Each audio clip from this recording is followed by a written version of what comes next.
Jesus Christ. Jesus Christ. Listen, when it comes to Jesus, I'm going to just go ahead and say that Jesus is real. Yes, Jesus is real according to the perception of the individual. I'll say this again. Jesus is real. Jesus is real according to the perception of the individual. I'll even go as far as to say that Jesus is real according to the sensory perception of the individual. And when I say sensory perception, I'm talking about gaining a better understanding of our environment, gaining a better understanding of the world around us. Now, I'm not going to go into the minutiae of whether Jesus was really real or not. What we do know is that he is one of the most highly talked about people ever. Dude's a legend, obviously.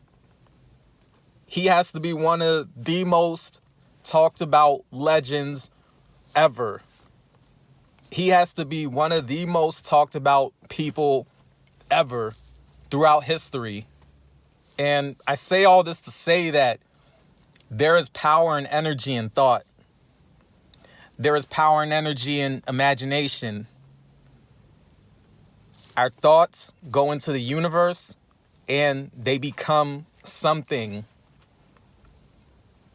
I know y'all heard the saying that thoughts are real. Thoughts become something. Your thoughts can become real. Now, whether they become a significant something or an insignificant something is dependent on the external factors surrounding those thoughts.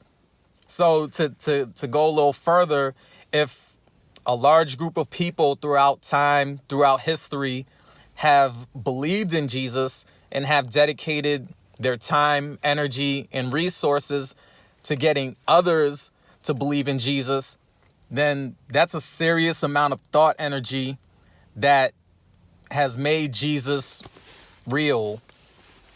It's a serious amount of thought, power, and energy that has made Jesus real in the hearts and minds of many people.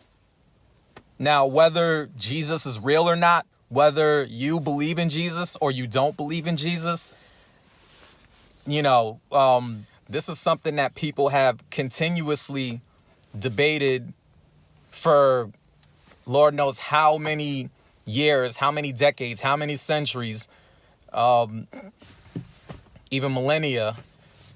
It's been debated left, right, and center, nonstop. But if we're going off sensory perception, then he is real to some people. If we're going off sensory perception, we're going off thoughts, we're going off imagination, we're going off the power, we're going off the energy that it pushes into the universe and what the universe brings back to us as individuals, then he could be real. So I'm just looking at it from that perspective when it comes to whether or not Jesus is real. And I'll say this, and this might come off offensive to some people, even though that's not really my intention, but it's like a child who believes in Santa Claus.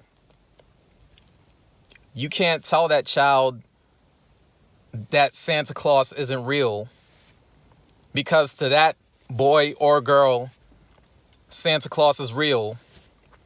In their mind, in their thoughts, in their spirit, their energy, Santa Claus is real. We could say Santa Claus, the Tooth Fairy, Spider-Man, whoever. That character is real to them.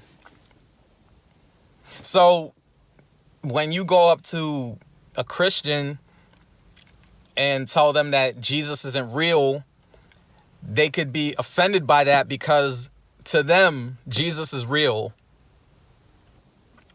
Same concept. Jesus is real to that person, to that individual. Jesus is real to that individual based on their sensory perception.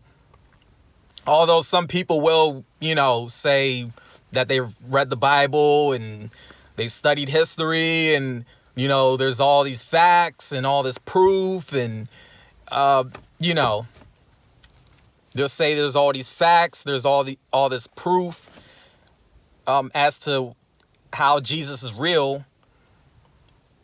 But at the end of the day, there will always be people based on their own sensory perception or based on their own experiences, based on what they have researched, who will say that Jesus is not real.